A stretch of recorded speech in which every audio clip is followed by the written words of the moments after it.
Hi, I'm Alan Smith and welcome to the show. Now today we're going to talk about one of my favorite garden perennials, daylilies. You're probably going, oh, daylilies, I know all about daylilies. There's not anything I really need to learn about daylilies. Well listen, there's been a lot going on with daylilies that I think you're going to find very, very interesting. It's one of the most ancient garden plants that comes from China, and there's so many amazing varieties. And guess what? They're also edible. But we'll get to that a little later in the show. But first, let's go visit a friend of mine who's been growing daylilies his entire life. He's quite the expert, Greg Jones.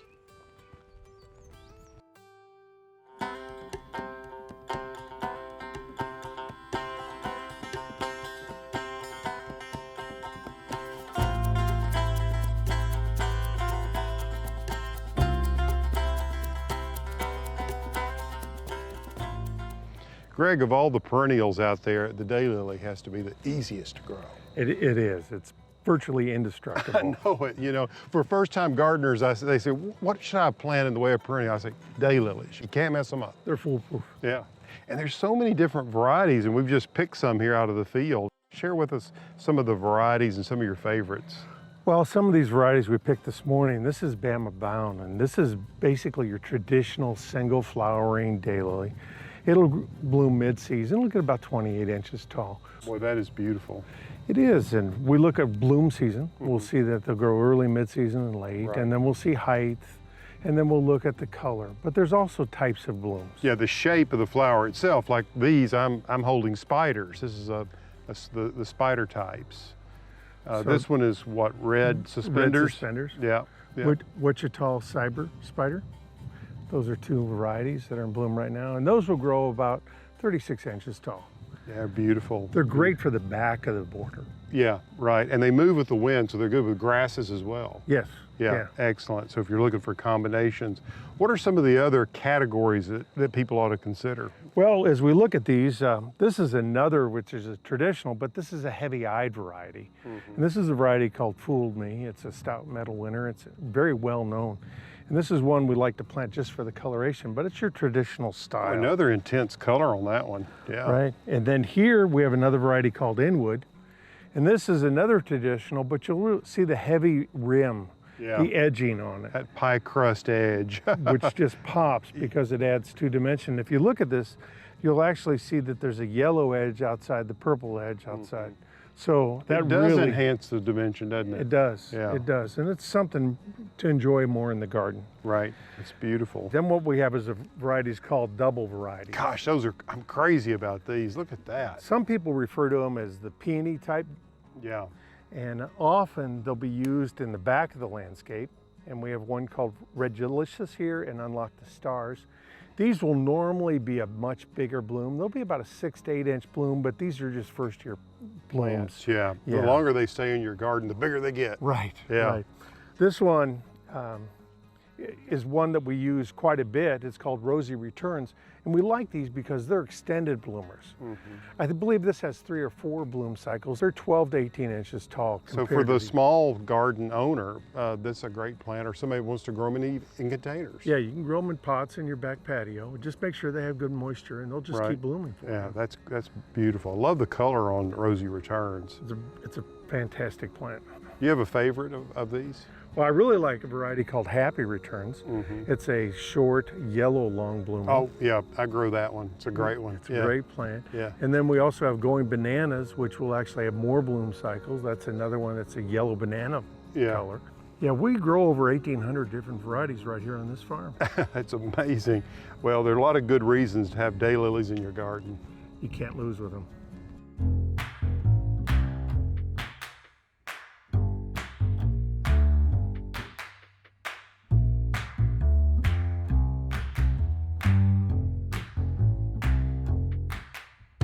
This is an example of the life cycle of a daylily. Daylilies no longer are your grandmother's daylilies that bloom once a year. Here you'll see a mature bloom, and this will bloom for one day. There's a variety here that also have spent blooms. You'll see that the blooms have bloomed yesterday and they're done, but you'll see behind it, there'll be a new bud coming off. And that will start, this bloom will come in maybe a day or 2 days.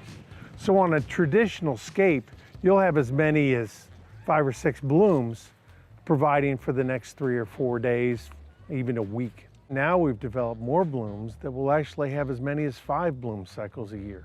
One of the keys to getting a great rebloom is after a bloom has completed, the best thing is to pull the stem when it's turned brown.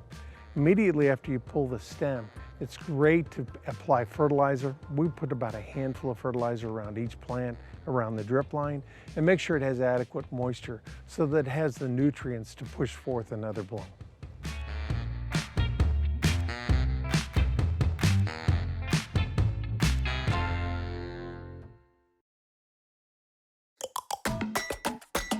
So just how do you plant bare root daylilies?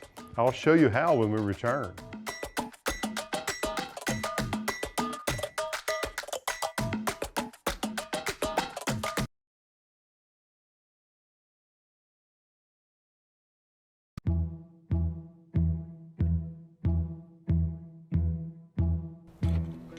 I'm just about to finish planting my last Stella D daylily. This is the most fantastic daylily of all time, probably the most popular, and there's a reason why. Stella is a rebloomer. She grows to about this height.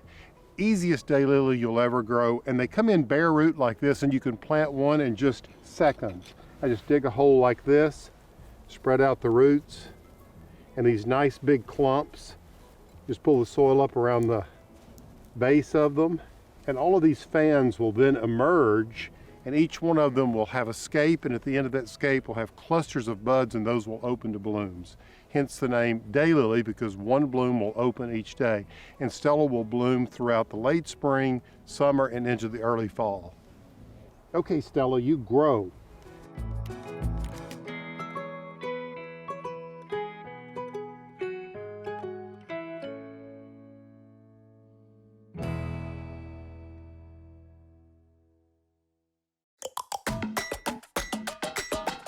If you think you know daylilies, you might think again.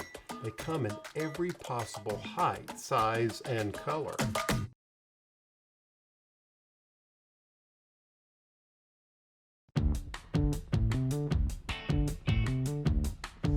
What I'm doing here is I'm actually pollinating daylilies. I love them. They're a wonderful flower. What I've been working on is a really tall one. I like the tall ones. And this one is not really what I thought I would go for, but it's kind of a People's Choice Award winner. It's peachy colored, fragrant. It's about 5 feet tall or so, and nice solid stems, been blooming for well over a month. So this one may end up being a keeper. Now what I do to cross daylilies is I just take the anther with the pollen on it, and I just apply that to the pistil, as you can see here, on a bloom. And what happens is that pollen then crosses with the ovary that is at the end of that long narrow tube, and it produces a seed pod like this. Let me just pull a seed pod for you to see. Yeah. So it produces a seed pod like this, and when you open up that seed pod, once it matures, it has little black seed in it, and those are daylily seeds. So that would be one of the crosses that I made earlier. And then I'll plant these seed and produce little baby daylilies. And then in just a few years, they'll be blooming, and I can see exactly what the cross between the two parents produced. That will be my F1 generation.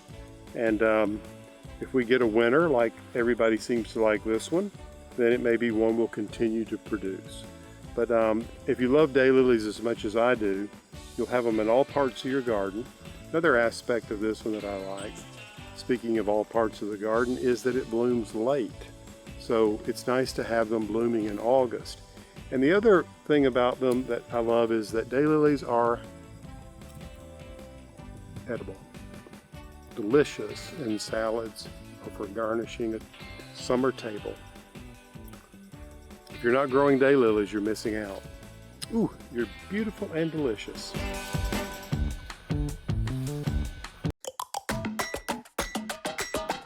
How about adding some flower power to your next salad? Check it out after the break.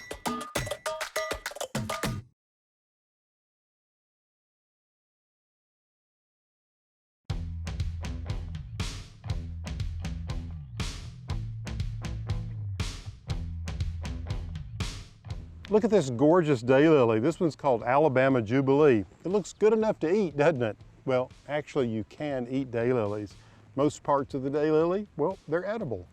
They have a mild flavor. Not too bad. Why not adding some daylily petals to your next salad?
These daylilies have been so abundant, I'm actually going to move some of them.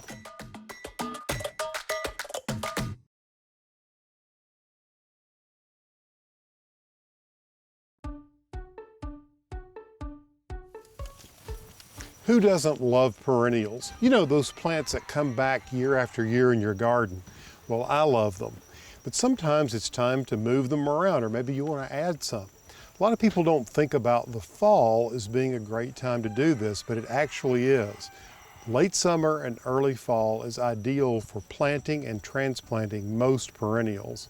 So what I'm doing today is I'm actually going to move some daylilies. And the first thing I'm doing is I'm cutting away the old scapes. When the scapes begin to look like this, it's typically a good time to move the daylilies. You see, there's still enough time left in the season for them to actually begin to root in. While the atmospheric temperature might be cooler, the soil temperature remains warm. Now there's a problem here that I want to solve. In this case, I'm not planting new perennials. These daylilies have been so abundant, I'm actually going to move some of them. And you can see back here, some of these are a little smaller because they've been competing with this evergreen hedge. So I'm going to lift this particular plant out and move it forward. And you can see even this last year, the scape size was very short. So it was about 2 feet shorter than these. And this is the desired height of this particular daylily, which is called Autumn Minaret.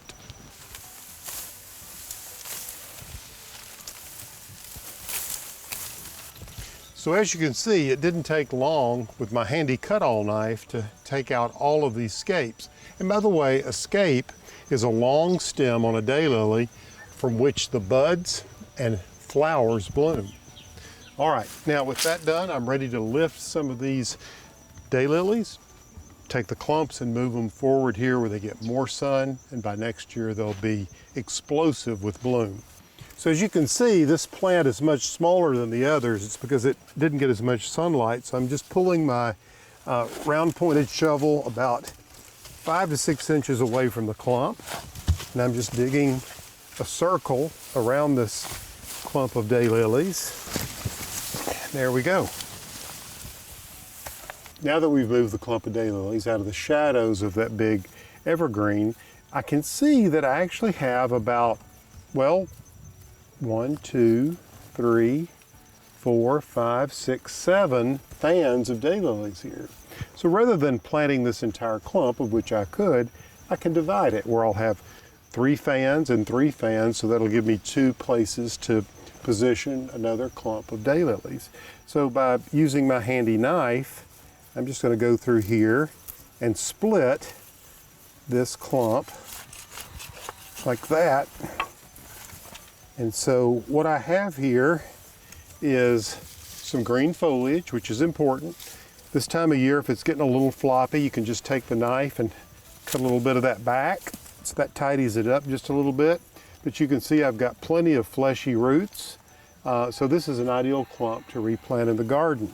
Likewise with this one, you can see I've got plenty of roots. Cut back some of these, some of the foliage. So you want to make sure you've got plenty of roots with your clump and some green foliage, and now you're off to the races. It's just a matter of working the soil up here and planting these clumps, and as I said before, next year they'll pop out of the ground and be as big as their brothers and sisters. So in this case, we started with a problem. These were being shaded out. Now we're moving them into a new place. We'll have a lot more blooms. So we just made lemonade out of lemons. Give it a try. Want to learn more? Visit pallensmith.com for delicious recipes, garden tips, blog posts, and our online store.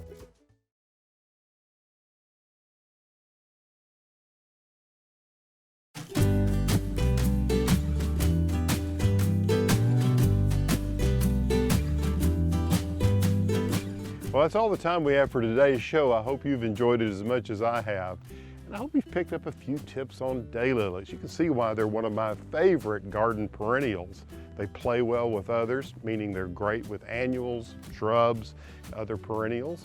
And if you want a long season of bloom, remember, plant those early, mid, and late season bloomers. There's so many varieties and colors to choose from.